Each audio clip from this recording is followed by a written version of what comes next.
Nauwi sa pagkakaaresto ng isang street-level drug suspect ang isinagawang mabilis at planadong buy-bus operation ng Burauen Municipal Police Station sa Poblacion District 4, Burauen, Leyte.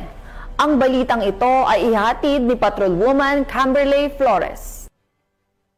Ng mga awtoridad ang isang street-level individual sa ikinasang buy-bus operation sa Poblacion District 4, Burauen, Leyte. Bandang alas 4:40 ng hapon ng ikasang operasyon ng mga tauhan ng Burauen Municipal Police Station sa koordinasyon sa Philippine Drug Enforcement Agency 8. Narecover sa suspect ang 7 pakete ng hinihinalang shabu na may tinatayang timbang na 5.3 gramo na nagkakahalaga ng 34,204 pesos, isang genuine 500 peso bill na ginamit bilang buy-bus money at mga drug paraphernalia. Maharap ang suspect sa kasong paglabag sa Section 5 at 11 Article 2 ng RA 9165 o Comprehensive Dangerous Drugs Act of 2002. Bunga ng pinaigting na kampanya laban sa ilegal na droga, matagumpay na naisagawa ng Burauen PNP katuwang ang iba pang ahensya ng pamahalaan ang mga operasyong naglalayong tiyakin ng kaayusan at kapayapaan sa nasasakupan. Dahil sa bagong Pilipinas, ang gusto ng polis, ligtas ka. Mula dito sa Eastern Visayas, ako ang inyong PNN correspondent, Patrolwoman Flores, alagad ng batas, tagataguyod ng Balitang Pulis.